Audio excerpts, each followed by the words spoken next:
প্রিয় দর্শক, আসসালামু আলাইকুম। ইলিশ বাংলা নিউজ থেকে স্বাগতম। আজকে আপনাদের জন্য সবচেয়ে গুরুত্বপূর্ণ একটি ভিডিও নিয়ে আসলাম। আপনাদের পছন্দের যে মাছ, এই মাছ ছোট বড় সবারই পছন্দ। তবে এই মেহেন্দিগঞ্জ বাজারে ছোট্ট একটি গ্রামে, এই নদীর কিনারে এই বাজারে মাছগুলা বিক্রি করা হয় বিকালে সকালে। এখানে এলাকার মানুষই মাছগুলা কিনে, আবার জেলে বাইরেও এখানে মাছটি বিক্রি করা হয়।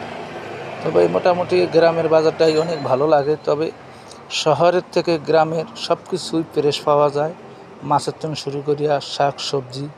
এখন এই যে মাছগুলো একবারে তরতাজা নদী থেকে ধরে আনছে। আমরা কিন্তু শহরের ভিতরে অনেক রকমের মাছ ভেজাল পাই, বিভিন্ন ধরনের মেডিসিন ব্যবহার করা হয়। তবে গ্রামের তা হয় না। গ্রামের মাছগুলা অনেক ফ্রেশ, গ্রামের মানুষও ফ্রেশ, কিন্তু গ্রামের মাছ তরকারি সব কিছুই ফ্রেশ থাকে। আপনি দেখেন এই যে মাছগুলো এখনও যেটা একবারে ফ্রেশ মাছ। তবে